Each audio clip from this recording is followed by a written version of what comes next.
So on today's episode, I interview the co-founder of Bouqs. They're the 7th biggest company to be featured on the TV show Shark Tank. They're a 9-figure sustainable direct-to-consumer business serving the floral vertical. This is a huge episode you don't want to miss, so do stay tuned.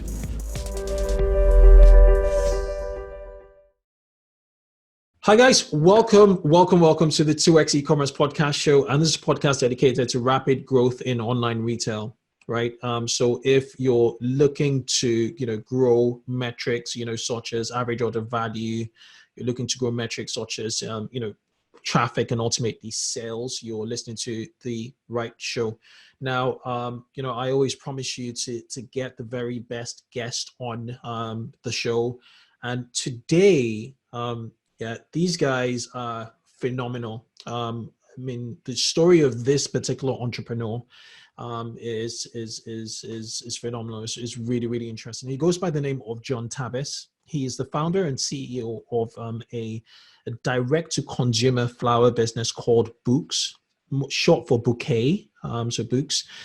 He's now a startup investor and advisor because he's done tremendously well in this space, where they're well over they're well over 8 figures.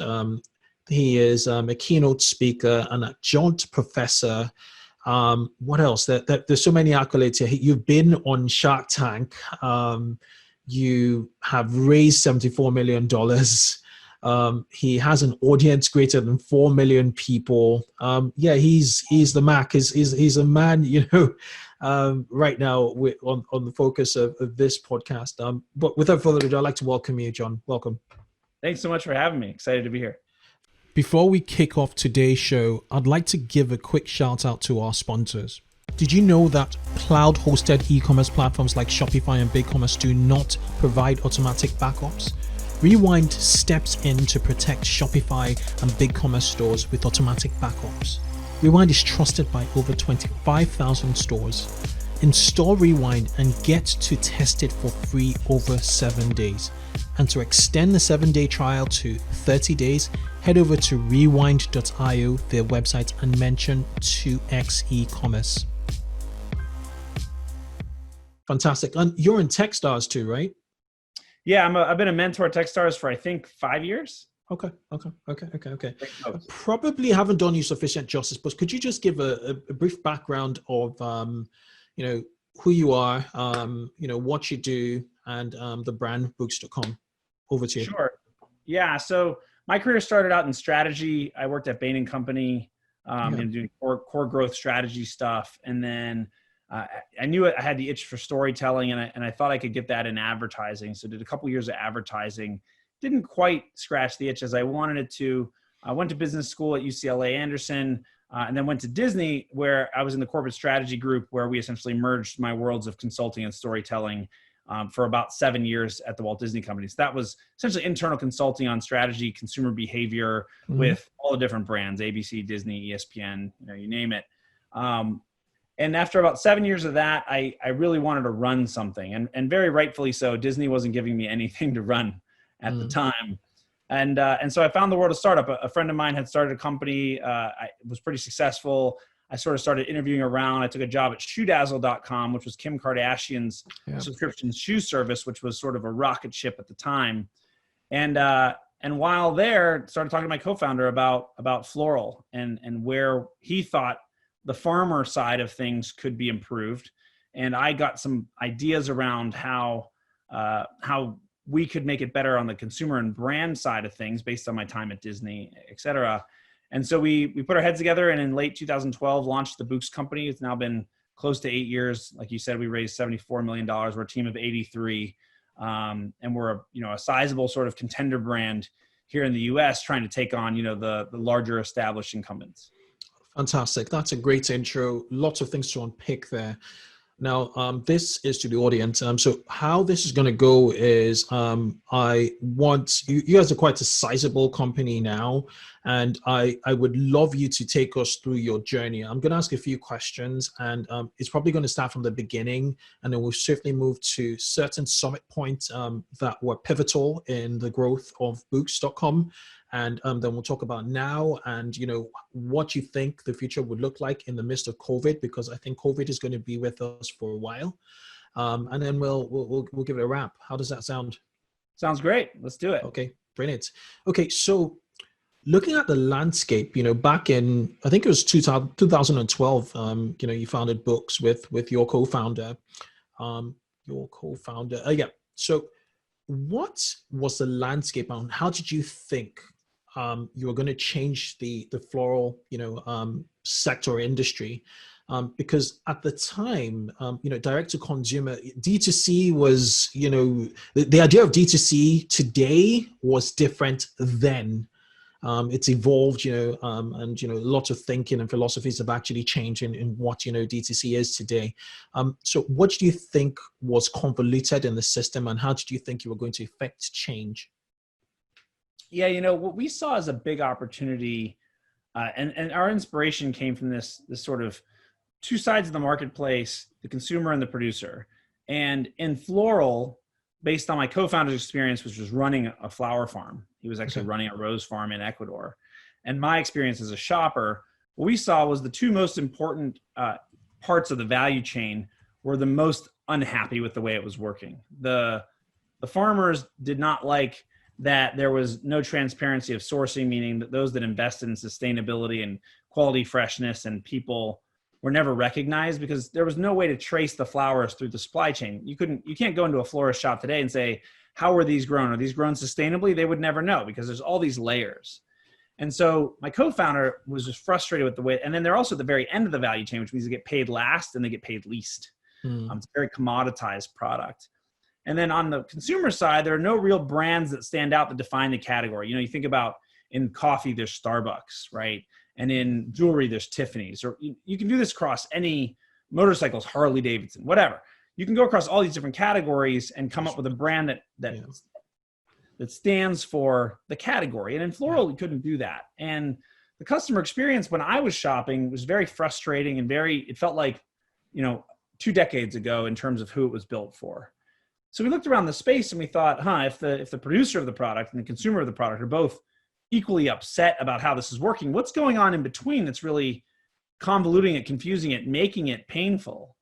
And when we did our research, we found that there were all these steps in between that cause just misaligned incentives, right? And the easiest example is if I'm a middle man in this industry and I have old flowers and they're going to die in 2 days, I'm incented to sell them to you because I want to monetize them in some way. And if that trickles all the way down, that means the consumer is always getting the oldest flowers. And it's no one's fault. It's just an economic incentive. It's how you're going to maximize profit. But that's actually impacting the customer's experience in a negative way. So our inspiration came from this really weird dichotomy of the most important parts of the value chain being sort of least appreciated.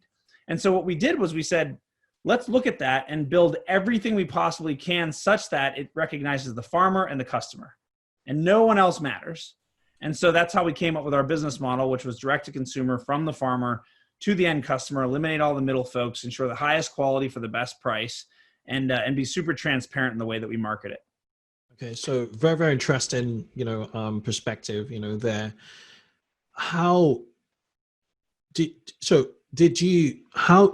First of all, there's a lifespan, as you alluded to flowers, and, people ordered flowers, in the States, and, your co-founder was in Ecuador, running this, farm. How did you manage your supply chain challenges? How did you get them quick to market? Did you have any, warehousing initially, or was it shipped directly from source from the farms, to essentially to customers? Was it D2C in the pure sense of it, or did you have any efficiencies in your supply chain? Yeah, so we started off with 3 farms that we worked with. My co-founder was general manager of one of the farms, so that was an easy sell. And then the other 2 were, neighboring farms that had relationships with them. And we started off, it was pure direct ship drop from the farm. So it would get cut, it would get hydrated, it would get repaired, and it would get shipped straight from that farm. But setting up that international supply chain, which went from, a local farmer to an airport, to the US into Miami through customs from Miami out to some, distributor, whether it be UPS or FedEx or whatever it might be, delivery partner. That part was wildly complex. The good thing was we had my co-founder who had, as part of his business, started selling directly to florists as a farmer. Okay. And so over a couple of years, he had sorted out, not in exactly the same ways, because we were doing consumer ready design bouquets in much smaller. He was shipping, big pallets. We were shipping individualized deliveries. So we had to make some changes, but there was a template. And what we essentially did was we piggybacked on that template that already existed. And we were able to use our farm partners, their shipping partners at the beginning as a way just to get it off the ground. It wasn't ideal. We knew that it wasn't long-term, but it was enough to get us moving. And I think that's one of the most important things is often people, especially perfectionists who, some entrepreneurs are super type A perfectionists, some aren't. I am. A lot of times our desire to get it exactly right, exactly scalable, exactly perfect means that we don't ever do anything. And what we did was we did it good enough for the stage we were in. And then we learned and we iterated, we got better and better. Now our supply chain is wildly complex. We work with 140 farms all around the world.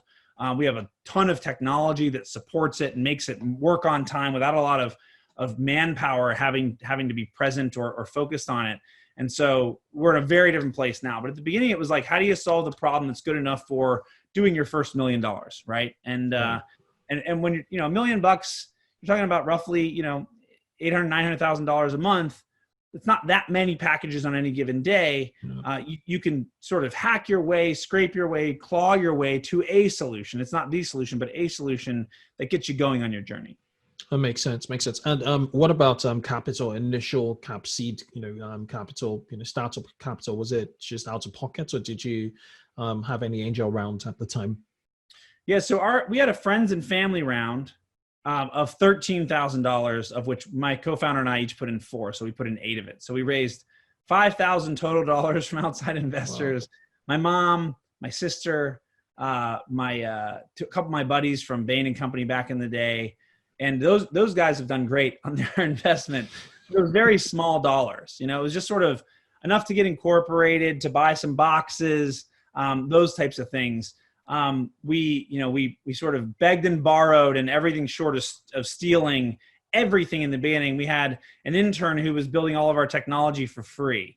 We said, we'll pay you when we can pay you. We had, my mother, who was 70 years old at the time, come out of retirement and be our customer service representative for free. She didn't, we had my sister who worked at an HR consultancy do our HR stuff for free because we just didn't have any resources. I worked full-time for free. Everyone else worked sort of part-time around their day jobs until we could get to a place where we had capital. And about 10 months after we launched, we closed a $1.7 million seed round from venture capitalists, angel investors, et cetera. And then we went to more of a real company. But that first 9-10 months was really bootstrapped. Just scrappy, as scrappy as it gets. Okay.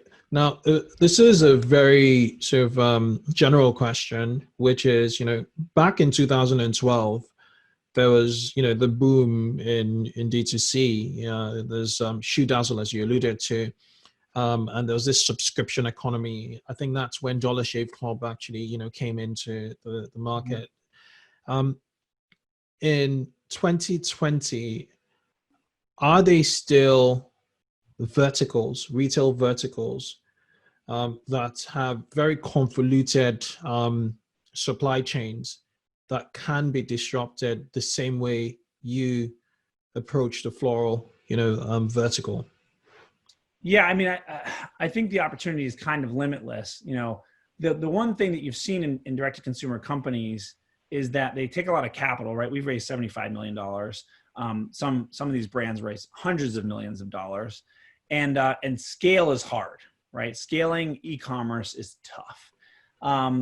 And so that has meant that other than Amazon, really, online retail, you don't have dominant players sort of by vertical, right? Chewy is getting there, right? After an acquisition. Chewy is getting there, but there's still, it's such a massive space in pet food and pet care that when you look at sort of total market share, it's not like they own the space. And so I think of it in a couple ways. I think of it as, supply chain disruption, but then matched with a segment and a value proposition. And you can kind of mix and match all those different things. You can have different supply chain hypotheses in a given space, right? So you have all the different verticals you could be in: pet, fashion, beauty, flowers, whatever. You have your supply chain thesis, whatever it is, 3PL, marketplace, drop ship, all the different versions of that and combinations of that, omnichannel, whatever. And then you have a segment. We're going to go after, young women, young men, older men, people that love goth, whatever your segment is. And so to me, if you're an entrepreneur that wants to build something in this space, if you take all those different combinations of variables, there's limitless options. Now, goth, older women, pet food is probably a lot smaller than some other ones, but can you build a multi-million-dollar business in that space? 100%. If you're the one that owns that space, gets the brand messaging right, has a great product, et cetera, 100%. And so I think there's tons of opportunity, but it is a different world than it was then, because back then, no one really knew. It was wild, wild west. It was, these could all be trillion-dollar businesses, or, these are the businesses that are going to kill Amazon in 2010, 11. That has not proven to be true. There aren't any trillion-dollar businesses in this space, and Amazon is certainly not dead. But those are the types of conversations back then that were happening. So I think we're a lot more knowledgeable about how D2C can work, what to do, what not to do, where the pitfalls are, and that it's frankly, it's just not super capital efficient. In our case, our thesis was we don't need to buy a lot of inventory, so we don't need to raise a lot of money. We can do this on relatively small dollars. But then when you look at the technological needs for managing perishable supply chain, when you look at the high level of competition and fragmentation in Floral and what you need for marketing, and when you look at just the competition for talent, all those things lead to you need money. Additional cost, yeah. Something exactly. has to give, yeah. I think we've all learned a lot of things around how D2C works. I don't think it changes the opportunities. It just gives a different framing for what the opportunities really are. Michael at Dollar Shave, I think they launched about a year and a half before Bouqs did. And they absolutely crushed it. And I think especially in subscription commerce, there are so many niches where subscription can be a value add to the customer and a really profitable angle for a seller. I think there's lots of opportunity for automating our lives. And I think you mentioned earlier the pandemic, and sort of in a post-pandemic world, I think that only becomes more valuable. If you can use user experience design on the website, on the app, on the phone, and you can use automation to add value beyond just selling me something. And you and I were talking earlier, sort of offline, around a company that used to be called Filter Easy, that you subscribe to an air filter, and it shows up, once every 6 months to both give you the product, but also remind you that it's time to change your air filter. Yeah. That's so much better than having to try to remember and then go to the store and check out. It adds value beyond that. And I think subscription, because of the ease with which it occurs and how much value it adds, because you don't have to think about it. And that's what we see with our subscription products. We're making the customer's life easier. Making it easier. Having them subscribe to Flower. Yeah. It makes a ton of sense. Okay, so do you think?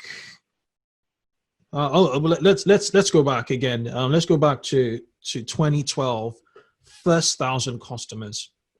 Mm-hmm. What did it look like? What the marketing looked like? You only had 12, 13 grand in capital.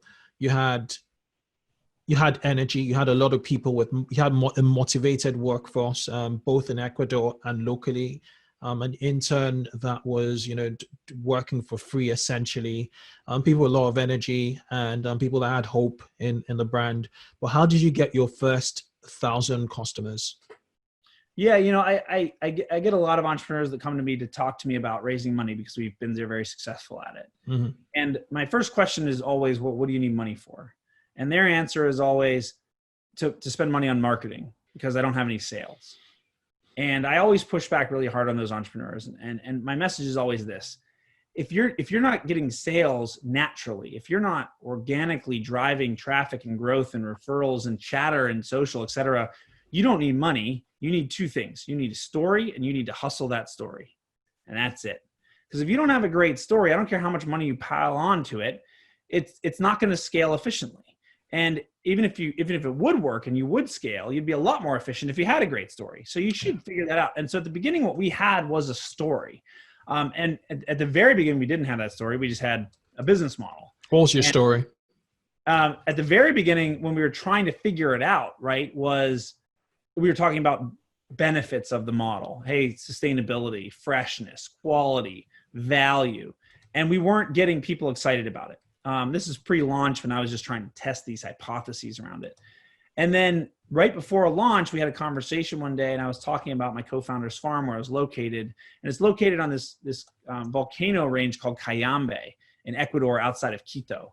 And Cayambe is an active volcano range. It's erupted, I think, 2 or 3 times since we started the company. In this meeting, the person across the table who worked in advertising said to me, you know, you've been here a while and you've told me a lot of great things about your business, but that is absolutely and easily the coolest thing about your business is that the farm is located on a volcano. And it was sort of a light bulb moment where we thought, like for us, we've been there a bunch of times. That's just where it is. But for somebody who didn't know about our business, it's super compelling. And so our story became, we drop ship flowers from an active volcano in South America to your loved one for $40 flat.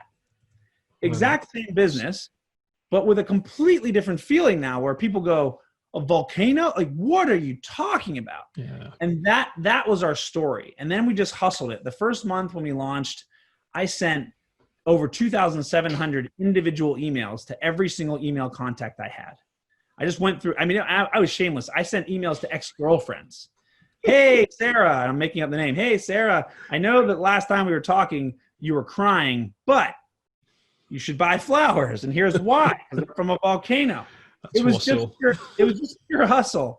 And that just expanded. It went from emailing people directly to posting on Facebook, to posting on LinkedIn, to emailing alumni lists. And we just sort of expanded from there.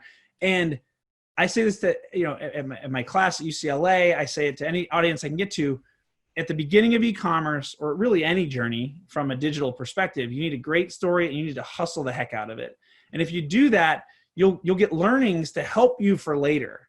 And it doesn't cost any money. It takes a lot of effort, and a lot of people don't want to put forth that effort, or they don't know how to do it. Maybe they're not a great storyteller. They don't have that talent in their organization. You have to hire that talent. You have to find that talent. You have to beg, borrow, almost steal that talent. You have to find a way to get someone who can help you tell that story in a way that becomes so darn compelling that everyone has to check it out. And in our first year, we got to a $2 million run rate on $100 a month of marketing spend, all because we had a really great story. Let's take a quick break to hear from our sponsors. Klaviyo is a growth marketing platform that powers over 25,000 online businesses. Klaviyo understands every single customer interaction and empowers brands to create more personalized marketing moments.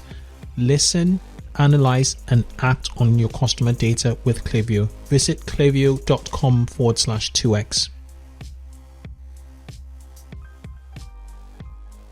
And then you have to back that story up. You can't be like, hey, we have flowers from a volcano, and then have someone show up with local flowers from the local flower shop. That is now not authentic to the story. When our customers received their flowers, they would see the stamp from Ecuadorian Customs. Oh, wow. And they would see that it actually came from, it Ecuador. would say Volcan Cayambe, right? Yeah. And that then people would go on Twitter and say, wait, word of mouth. It's actually from the volcano, right? And it builds this story and this community. And that's how we got exponential growth in those. So essentially you're trying to get people to talk about it. The word of mouth, the storytelling element touches you emotionally, but it touches you so deeply that you become part of an experience that you are happy to share with other people. And that's how you kind of, get the momentum going. That's right. You become part of a tribe that all want to see it work because you help discover it very early. You align with the values of the company, or it has impact on you or your community in a way. And so you create ambassadors and evangelists that are free. Yeah. Something that is technically free. Storytelling, it doesn't have to cost any money if you can find the right person to help you tell the story in the right way. Tell the story. Okay. 2 questions. Double barrel question is, who was the right person that told the story for you initially? Obviously, you said the marketing exec discovered, helped, was like, well, there was that aha moment where was like, Kayamba has to be it, and blah, blah, blah. And then obviously you as a business, you talked about the fact that you have over 100, suppliers in your supply chain at the minute. It has changed. You've raised, millions of dollars. It has changed. So how's your story evolved over time? How do you still keep it, going, keep it real, in that sense, to get, people very emotionally attached, get that mind share, really. It's all about mind share, right? But from the heart, right? So how'd you do that? In the early days, the storytelling was sort of a combination of myself and our creative director. His name's Dave Plafchan, who's now at a great brand called Papa and Barclays, where he's doing storytelling around CBD and the healing properties of CBD. But we took that nugget, right, and we built the narrative together. And he was the execution side of it. I was a lot more of the strategy and sort of the messaging side of it. And we just put our heads together. We had a very similar sort of thought on what the aesthetic should be. We knew we had this great story in the sort of contender brand, the upstart, paired with this idea of flowers from the volcano. Mm-hmm. And we infused that in everything we did. When you came to the website, the first thing you saw was a big picture of the volcano. Mm-hmm. We said volcano flowers right underneath it. We would produce TV spots that had lightning striking at the top of a volcano and say volcano flowers. Seriously, it was everywhere and everything we did. All of our emails referenced the volcano. And what was great about that was that captured imagination, which then led to other outlets. PR came along and said, hey, Daily Candy featured us, Thrillist featured us, Oprah Magazine featured us, Shark Tank came calling, all because everyone wanted to get engaged in this story that was super interesting and crazy. Wait, flowers from a volcano, how does that even make sense? And so he and I sort of put our heads together and executed with a great graphic designer named Mai Nakamura, who was on our team early as well, and really brought that to life, online, in social media, and beyond. But the story had to evolve. At the very beginning, the story of flowers from the volcano made sense because all of our farms were in that location. Now 140 farms around the world, including the US. There's lots of places where we're growing flowers now that are not on a volcano. And so what we did at the beginning, the first evolution of that was we went from just Ecuador to Ecuador and Colombia, and then from Ecuador and Colombia to Ecuador, Colombia, and the US, and then sort of global. And so each step along the way, we just told a different origin story. So we went from being all about volcano flowers to being about flowers from the volcanoes of Ecuador, the hills of Colombia, and the fields of the USA. Right? All which evoke a certain emotion, which still tell a story about where it comes from. But then our supply chain became even more complex, where we started taking pieces from the volcano and merging it with pieces from the fields of California. And that muddies the story, because now you just can't say, oh, it's from here. It's from actually multiple places. So then we started flipping to a conversation where we focused more on the sourcing practices, right? What do all of our farms have in common? They're all certified sustainable. That means that a third party like Veriflora or Rainforest Alliance is saying they meet a minimum set of standards, that they're protecting the environment.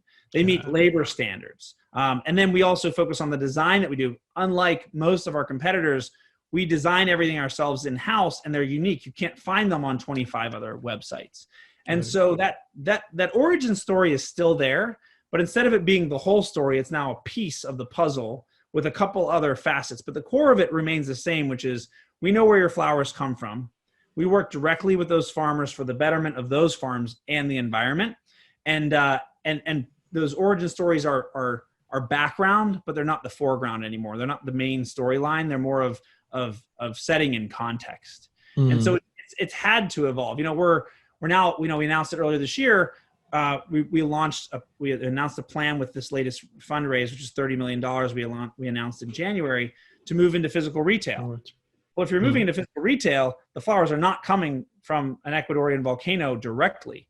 They will still be coming from that volcano and our other farms. So we can tell the story in the store about where they come from. Yeah. But now you're talking about people coming in for weddings and events and corporate accounts and a last minute gift to bring to a party post-pandemic. Yeah. And so we've just had to evolve that story with each step and evolution of the business, which is really driven by what the customer wants. And I guess the advantage with the exciting thing about direct to consumer, commerce is that you have the opportunity to tell the story on your packaging continuously. So for a subscription, commerce business like yours, people would be with every package they get, you still have that opportunity to reinforce the sustainability, the origin, and all other aspects or branches of your story on there. Unlike if it was like a software or a more intangible product you're trying to sell.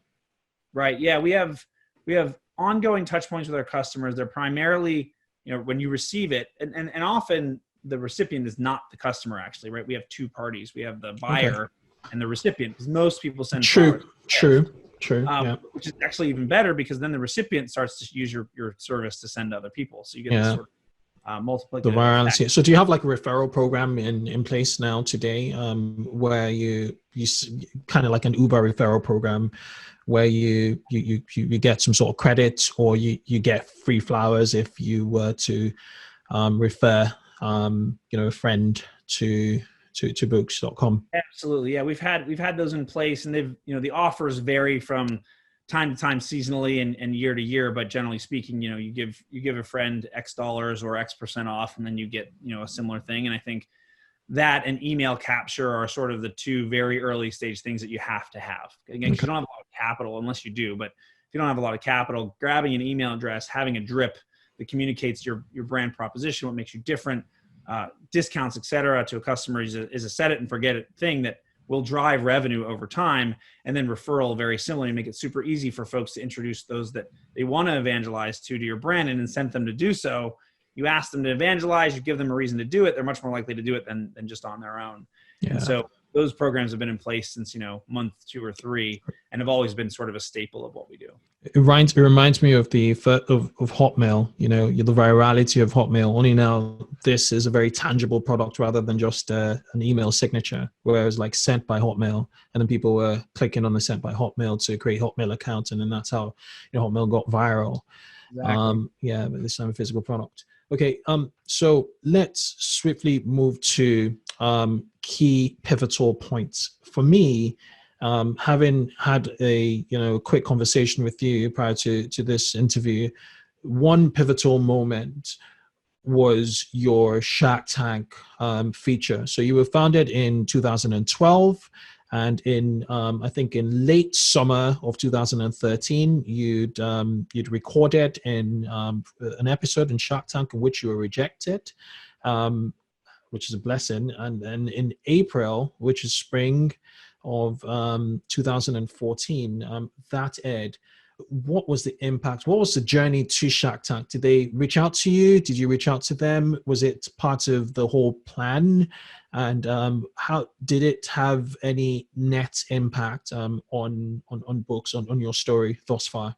Yeah, so anyone that can be lucky enough to get on Shark Tank should absolutely always go on Shark Tank. Shark Tank is one of the greatest things, especially a consumer business, can possibly do. It is a reach vehicle for marketing. It is a brand stamp of authenticity and quality. And it's kind of the gift that keeps on giving, because there's reruns, there's press, there's a lot of things that keep going. We're talking about it right now. Yeah. If you get an investment, you have access to the sharks. Yeah. While I was rejected the first time around, Robert Herjavec invested later. So now I have access to Robert. So there's a lot of great things that come from Shark Tank. Our journey was interesting. An email came across my UCLA Anderson alumni list around Shark Tank looking for companies to apply. And I sort of shot an email to the producers kind of on a lark. I wasn't necessarily wanting to go on the show. I had been a fan of it. I watched it, religiously. But I was nervous about going on because we had already raised money from venture capital, and I couldn't really negotiate the price as much. And I didn't know if that would come across great. So I sort of shot them a note, and we started talking, and they encouraged us to apply. And then we applied, and you have to go through the written application, the legal stuff. You have to do a video, all these types of things. And eventually we sort of made it through, and they said, "Hey, we'd love for you to film." But I was very uncertain about it because, PR cuts two ways, right? People say there's no such thing as bad PR, but for me personally, going on the show without an ability to negotiate a lot because my price for my equity was fixed because I already had a round done, made me nervous that, and I'd seen it before on Shark Tank where the sharks might feel like I was just using it as a platform for publicity, which was not true. I genuinely wanted a shark to invest. It's just that I couldn't incent them via price, but I didn't know how that was going to be read. And so I was very nervous about it. So I actually put it off. There was like, I think they filmed like 3 or 4 times in a given summer. And I was invited to the first one and I sort of demurred. And finally they were like, look, there's one more session. If you're going to do this, you need to do it this session, yes or no. And I finally decided yes. And the reason I decided yes was I felt like there was real downside risk, but the upside potential outweighed the downside risk. And I also was sort of like, am I doing a disservice to our shareholders and to our company by not going on, because it's such a great opportunity to introduce the world to this brand. And so went on.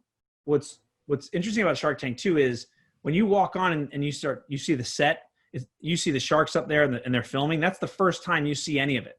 You don't hang out with the sharks beforehand. You don't like hang out on the set. You walk in, the lights hit you, and you start pitching. And so what you see on the show is a condensed down version, obviously, but it's 7 to 8 minutes of an hour and a half, 2 hour pitch. But it's really what happened. It's not sort of a staged environment, and that part's really hard, but it had massive impact. We filmed in the summer, like you said. We aired in April, right before Mother's Day, where we were already going to be really slammed. At the time, we were a company of like 6 or 7 people. We actually just had a little Venice bungalow rented where we were all sitting in the living room watching this happen live on the East Coast. And our numbers went through the roof, and we sold hundreds of thousands of dollars of flowers in minutes. The website traffic went up something like, on a percentage basis, like tens of thousands of percentage points above what a normal traffic day would have been. Was your supply chain still Ecuador, or had you sort of diversified to other locations from a sourcing standpoint? We had gotten the North American farms on board. We only had a couple, so I want to say we had 2, I think, at the time, and they were relatively new. I think we had only launched them maybe 3 or 4 months before the episode aired. And unfortunately, a lot of our Ecuadorian farms on the timing could no longer ship in time for Mother's Day. So a lot of the weight, the brunt fell on these North American farms, and they were brand new for us. I can tell you, our technology systems and our processes, our team, we were not set up for that level of volume. It was hectic. We had a customer service group that was used to servicing, 10 to maybe 50 emails a day. And we got thousands in hours. Just, how does this work? What about this? Why is this sold out? Just basic questions like, how do I shop your website? Because we were so new that we just didn't have those things done. Now you go on our website, there's an FAQ, and you can learn all the things very quickly and easily. And we have thousands of customer services representatives ready to help you. Back then, we were so small and so scrappy. It was completely nuts. But again, getting 7.5 million people to not only see your brand, but have a story told about it in a way that is deep and it's 7 minutes long, and have debate about it as a business draws people in a way that you just can't buy. We no matter how much money we spent, we could never recreate what that story was for the customers. And so that really, it was a bellwether moment for the business for sure. And it wasn't even necessarily the sales. It was the validation that we were onto something, that a large number of people were excited and intrigued about what we were doing. Yeah, and then they took action, transactional action. And what better way to show your vote of confidence in a concept or an idea, than with your wallet. By the way, we failed a lot of those customers. I don't know the percentage, but we weren't ready. We couldn't pack that. Because Mother's Day was around the corner, wasn't it? It was exactly. A few days to. We learned, now serving that number of customers, to be honest, we would not really bat an eye. Our entire organization would be like, oh yeah, that's like last Wednesday, But at the time, for the scale and sort of level of unsophistication that we had in the business, it was a massive challenge. That was definitely one of those. Interesting. I'm looking at your angel list on Crunchbase, page. So, obviously there's the, $1.1 million you raised in April 2013, you alluded to earlier. Was it October 20? There appears to be like an undisclosed amount in October 2013. Did the Shark Tank feature accelerate, or was it a catalyst to the next round of funding you got? I mean, the yes and no, in the sense that, so we closed our Series A in 2014, not that long after the Shark Tank appearance. Okay. And so we certainly got a nice boost. But we were also already in discussions around that round before the episode aired. So okay. I wouldn't say that we got the funding because of it, but it certainly gave a nice boost to the business at a time when we were in those negotiations. Okay. And so it wasn't directly correlated, but it certainly had an impact. So question I have now is, so you started in 2012, 2 years in 2014 as a business, with $6 million, dollars in your Series A. How did things fundamentally change, around you, from a control perspective to a marketing perspective to an operational perspective and to a team management perspective? What was the size of the business at the time in June, post Series A? How did that infusion of cash, change the momentum all around? Yeah, I mean, it was a big leap. Our Series Seed was a big leap too, but $1.7 million is only going to get you so far. We still had to be very conscientious about our budgeting, very small in terms of our team to get to where we needed to go. And so, but $6 million, sizable amount of money. We moved into a new headquarters. We went from a team of 6 to a team of 18, pretty quickly. We I don't know how much we increased our marketing, but it probably went up by 10x. We had now all of a sudden resources to execute in a much more significant way.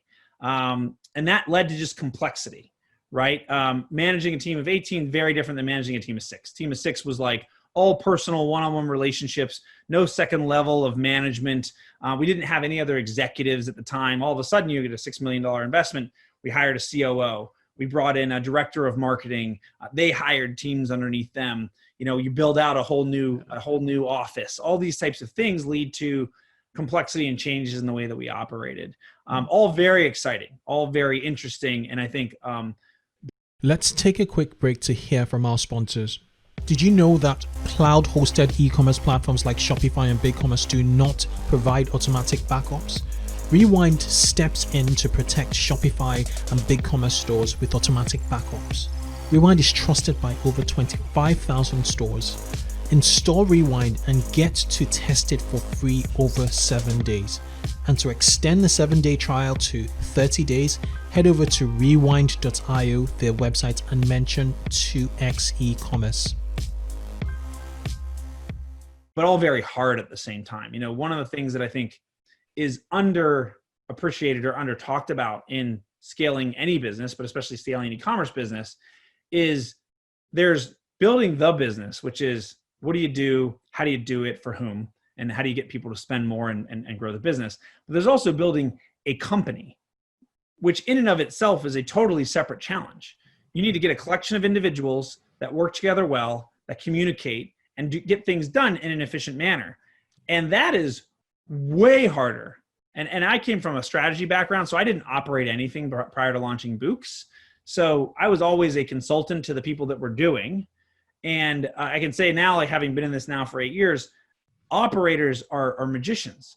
Operators that execute well are amazing, because it is so hard to just build a company, and let alone the challenges of the business on top of that, which is a whole nother factor. So I think the dynamic was completely different.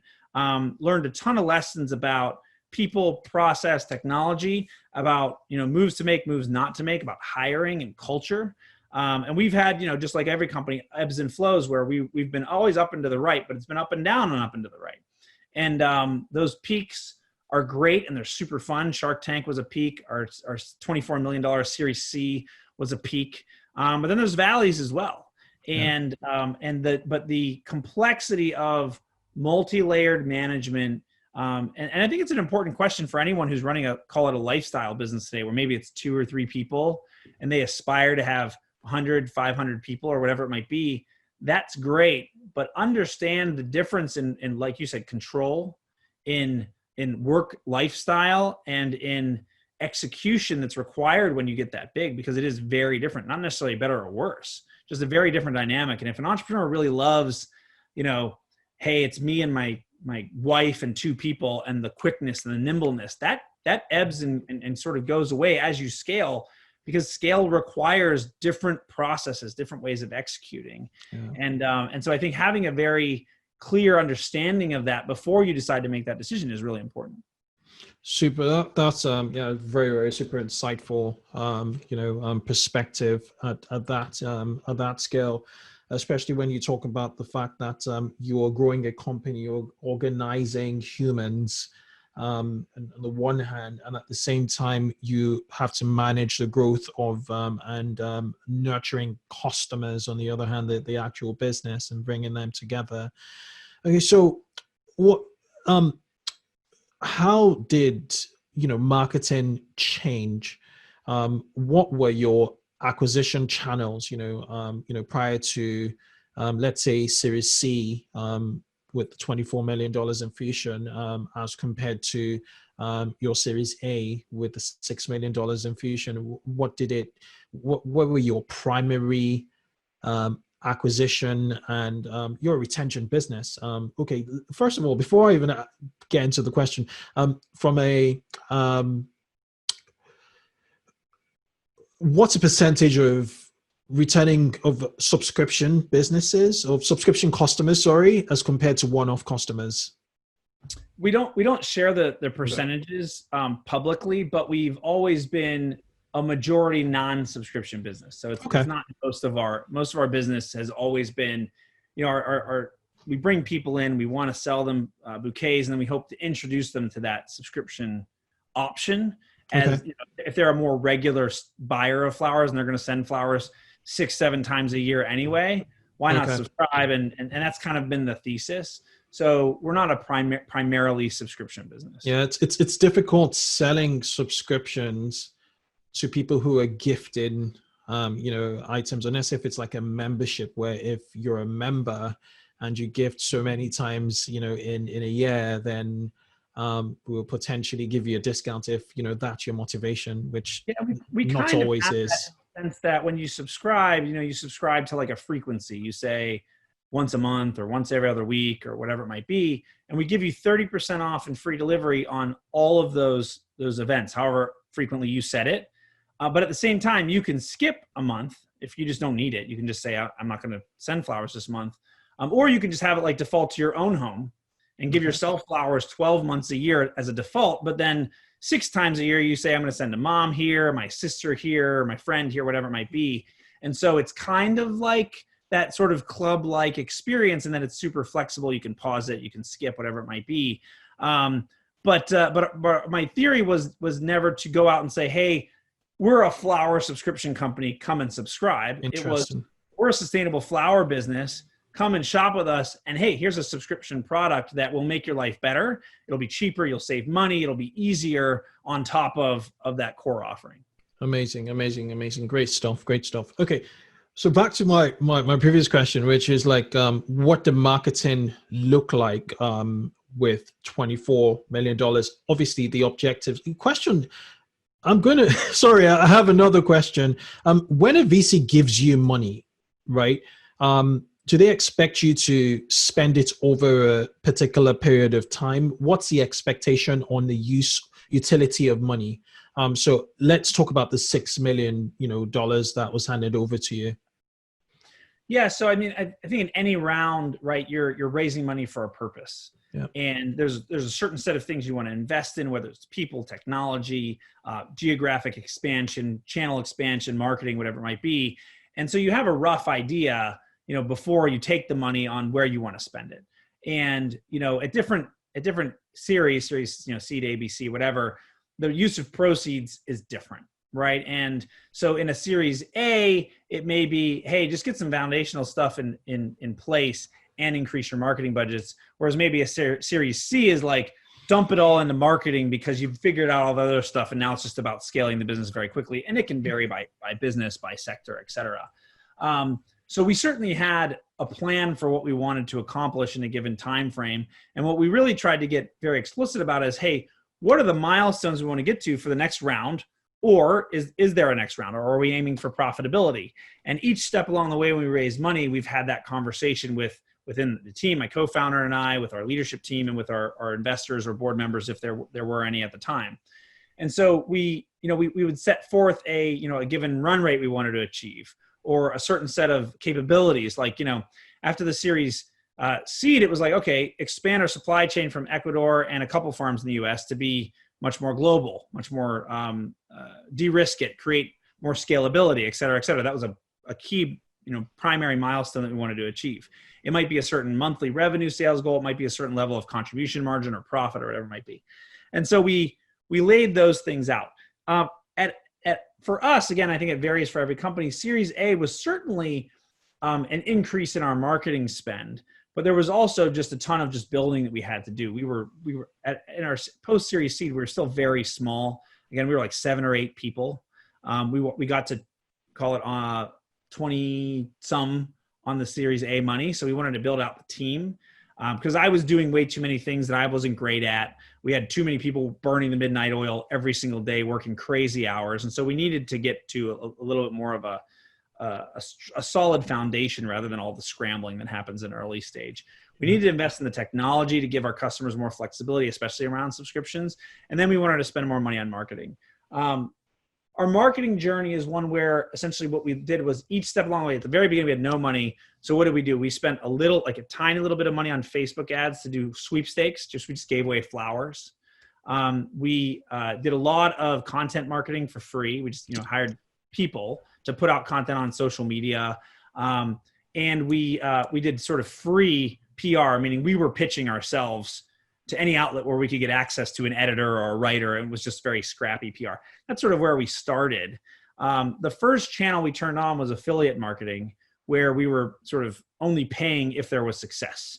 So it was a de-risked channel because, you put out a CPA, whatever it is, $10, $20, $50, whatever your category demands. And you're going to pay $50 if someone sells something that costs $100. So you're profitable on that order every time. So affiliate's a nice, less risky channel. And then we moved into search.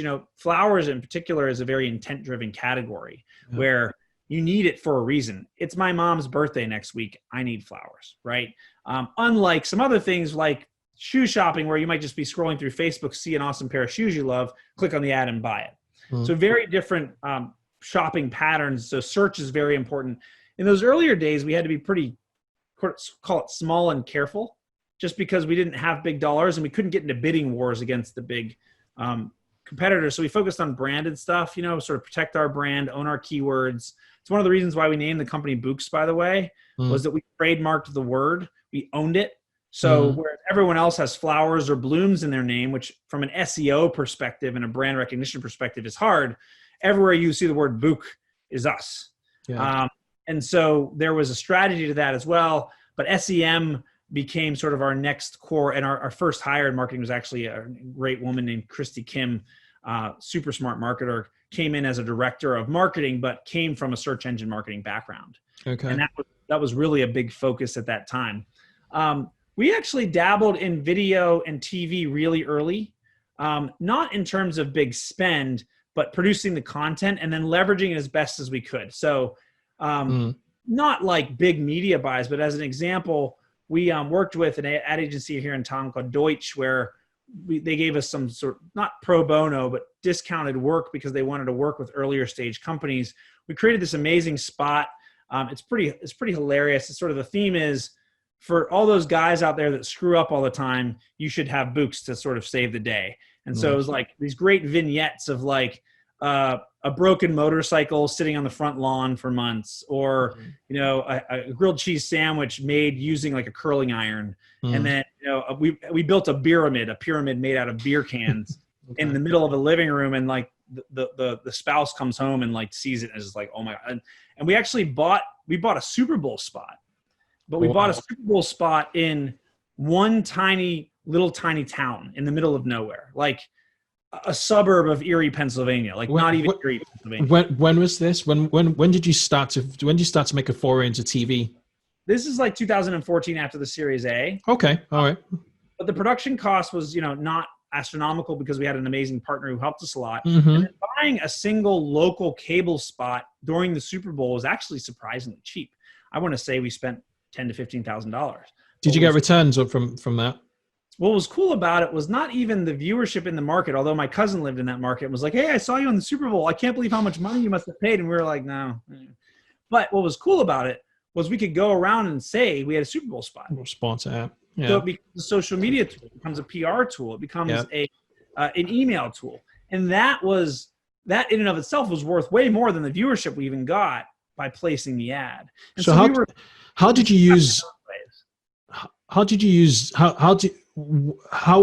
effectively did you use the Super Bowl feature? Yeah, I mean, that in and of itself became a talking point, right, for a period of time. And that's sort of all the things we did back then, and we still do today to an extent, are designed around, you know, multi-channel, multi-time period use.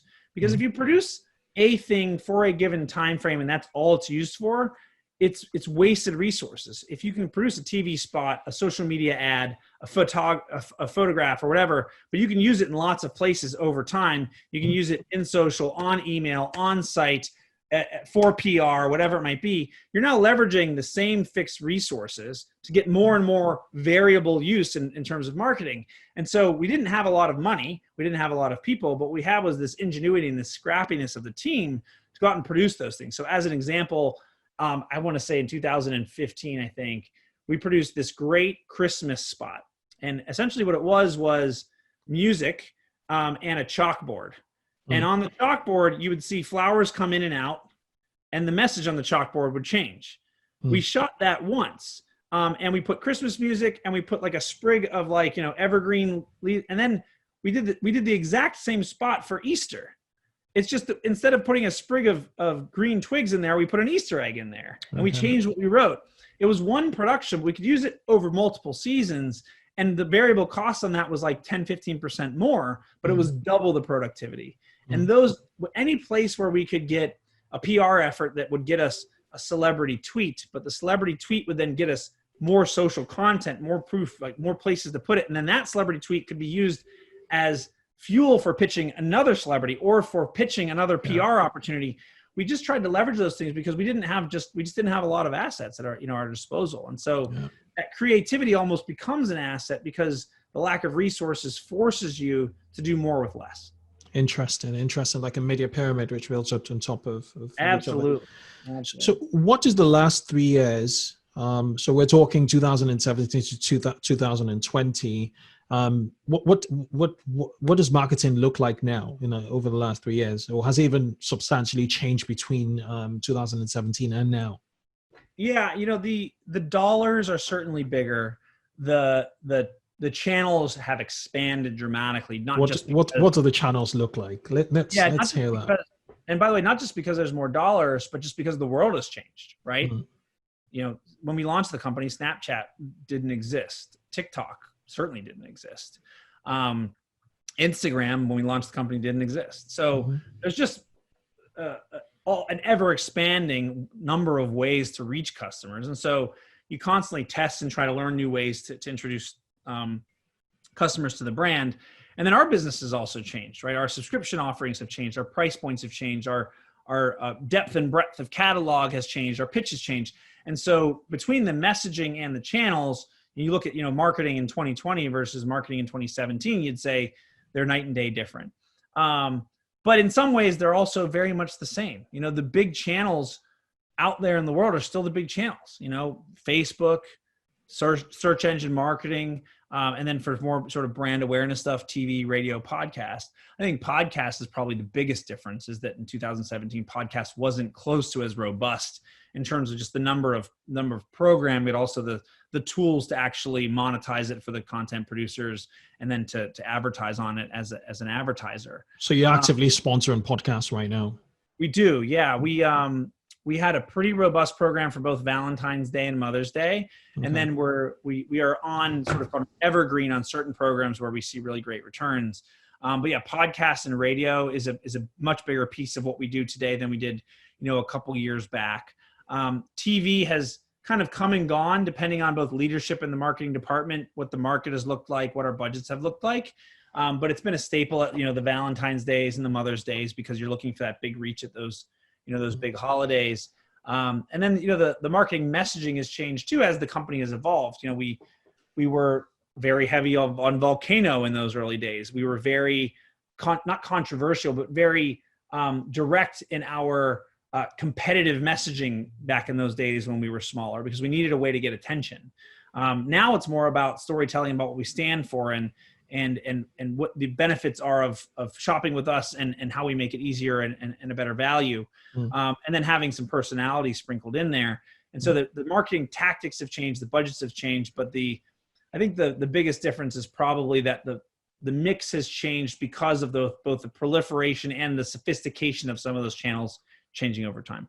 What do you think the impact of COVID is on marketing now in direct-to-consumer e-commerce? Yeah, it's a great question. COVID, I think I've seen the gambit. I've seen COVID being an absolute destroyer of businesses, where literally businesses are done overnight. I've seen businesses that are kind of not really, sort of between the puts and the calls, they end up kind of where they were. There's not a net benefit or a net negative. And then there's some businesses where it's absolutely a helper, right? I know just, all of the food delivery businesses are absolutely crushing it in a COVID world. All the liquor delivery businesses where people don't want to go out to a liquor store are crushing it. Businesses that were, digitally focused around selling for events and parties and weddings are really having a tough time because those things aren't happening. And so there's different dynamics for every business depending on where you stand on sort of that pantheon. I think that, the key thing for any marketer is to adjust to the times and understand where they can play and maybe where they can't. Let's take a quick break to hear from our sponsors. Klaviyo is a growth marketing platform that powers over 25,000 online businesses. Klaviyo understands every single customer interaction and empowers brands to create more personalized marketing moments. Listen, analyze, and act on your customer data with Klaviyo. Visit klaviyo.com/2x.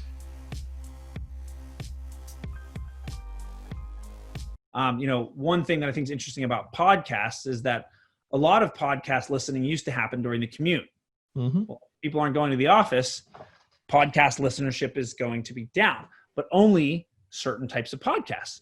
Other types of podcasts are through the roof in listenership. And so, I think what's really, what it puts on the marketer is the onus to go out and do the research and figure out what channels are going to win for your product category and which aren't. And double down on those places where you're seeing really great results, where it's working, where your message can really get through in a pandemic world, and pull back on others. We did a decent amount of outdoor advertising at the holidays. What was interesting to see was, a billboard, for example, the pricing obviously dropped pretty dramatically, but sort of commensurate with the traffic. The traffic didn't go to zero. It just went down a lot from what it was before. So you could actually get relatively good value in terms of reach because everyone pulled out of outdoor.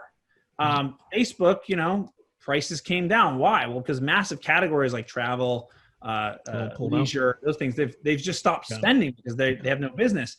Well, that's an arbitrage opportunity to get cheaper clicks, whereas other businesses are thriving. And so, I don't know that there's a for all businesses message. I think it's more about doing the research, understanding where things have changed for your category, and taking advantage where you can.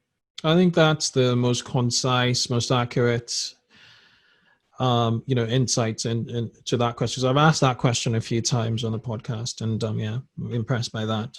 Okay, just being cognizant of your time, because I really appreciate you sticking along till now. I have one final question, which is the evolution of your tech stack, your e-commerce platform, all of the technology that's running the business. You talked about the sophistication of managing managing your entire supply chain, given the fact that you have a perishable, in your words, supply chain, or perishable product supply chain.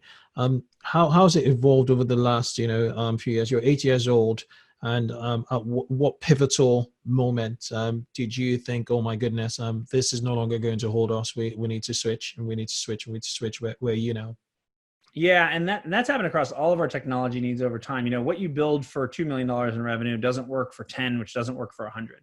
And so, I think the biggest pivotal moment was probably in 2017 to 18, where we recognized that we needed to build a really sophisticated solution to manage this supply chain. At the level of complexity, because we have so many farms that we work with, the level of, just large number of nodes. And then in any given node, you have different SKUs, which have different ingredients, which can have different levels of inventory, right? Just that alone. And then you have different shipping speeds, different shipping costs, different distances to customers. All of these variables are impacting any single one delivery. And now you're talking about doing hundreds of thousands of deliveries on any given day in a year. It got to a place where we knew we had to have a custom built, in-house, sophisticated solution to manage all of that. And so there was a moment where we said, do we need to build this or not? Right. And what was clear to me was the way we had been doing it up to that point was not going to scale. It was just too manual. It was not smart enough. And it wasn't, the technology itself wasn't flexible enough to evolve with us as we grew. And so we knew it was going to be, it ended up being almost a full year effort, led by a great team that really, really busted their butts to build it.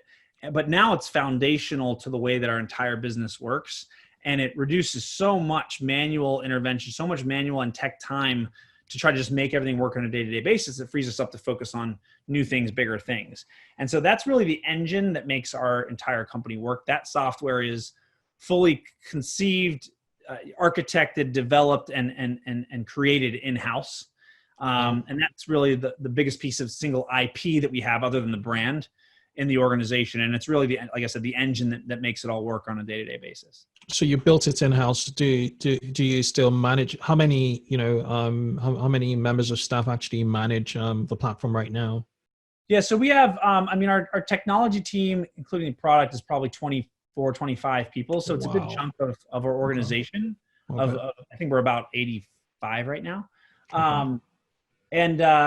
And so it's a really key piece of what we do, and we'll continue to invest in it, because what we have now is the foundation for it. It will continue to evolve. We'll build more capabilities. We'll build smartness and sort of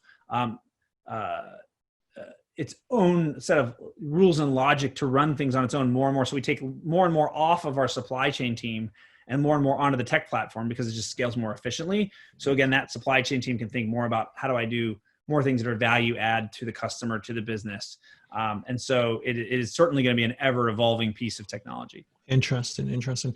What does your e-commerce platform look like? Who manages your email?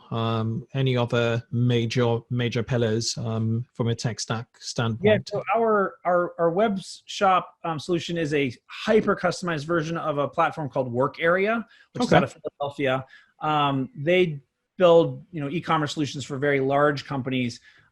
Because our use case is so unique, we wanted to get something that was pretty robust, but we had to customize the heck out of it, because flowers is weird, right? Unlike any other category, you have to actually have the product arrive on a specific date, right? You're ordering it for a birthday. You don't want it the day before the birthday. You don't want it the day after the birthday, certainly. If it's for Valentine's Day, you don't want it the day before. You don't want it the day after. You want it on a specific date. Most e-commerce is just, it'll deliver in a week or in 2 days or in 1 day, whatever that might be. For us, we have to really aim for a date. So there are certain requirements when you think about lead times and shipping times, et cetera, that we had to have in that web shop. And so, and then our email ESP is sail through. We've used sail through now for 5 years, I think, maybe. And it's been a great solution for us sort of throughout. So they've been really good partners for us. And those are probably the biggest pieces of software that we have. Most of the rest of the stuff is, our subscription engine was built 100% in-house. So those are probably the big ones. Brilliant. We've come to the end of this conversation. I thoroughly enjoyed it. Hope you did. Great. Brilliant. But before I let you go, I have what's called the evergreen, it's called a lightning round, actually. And I'm going to ask you 4 to 6 questions. And if you could use a single sentence to answer them, it'd be brilliant. Okay. Ready when you are? Okay. All right. What advice would you give to your to yourself 5 years ago? Probably build for tomorrow more than today. Okay. Are you a morning person? No. What's your daily morning routine like? Gosh, I struggle to get my eyes open. My kids run in and jump on the bed and tackle us and have some sort of battle on top of the bed while we're trying to get the fog of sleep off. I haul myself downstairs into our garage, which is our gym now, and I get some kind of 1 hour workout in. I battle my way through it most days. I take a shower and I dive into the workday. In there, if I'm on the exercise bike, I'm checking my emails for work, checking social, reading the latest thing. That's generally my morning. But if I had it my way, I would wake up at 10:30 every day. All right. What 2 things can't you live without? 2 things I can't live without. I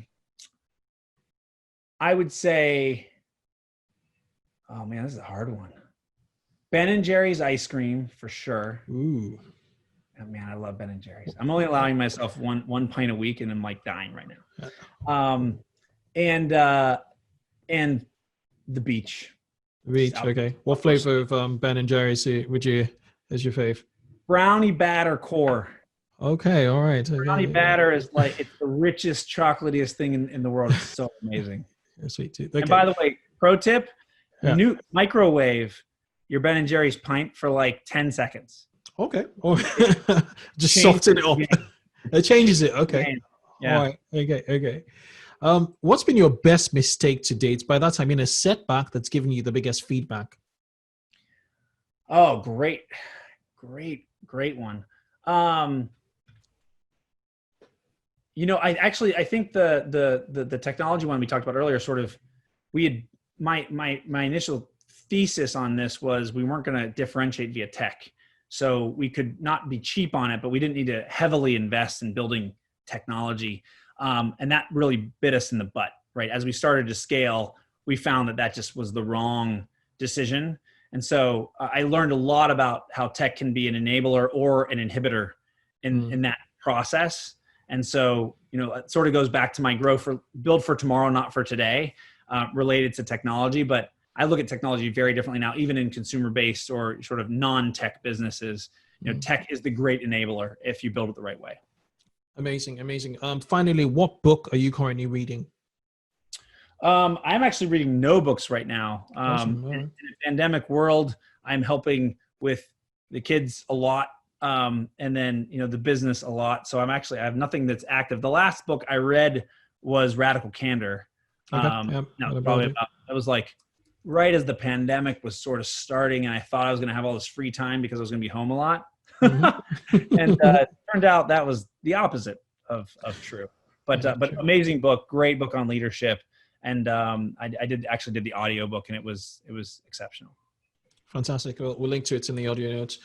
John Tabis, Mr. John Tabis, it's been an absolute pleasure knowing about what you're doing in Bouqs, or what you've done at Bouqs for the last 8 years. You have an incredible profile, and I wish you the very best, moving forward. For everybody who's listening, just head over to Bouqs.com. Was it thebouqs.com? THEBOUQS.com to find out more about this amazing company. Thank you. Thanks so much for having me. Have a great one. All right, cheers.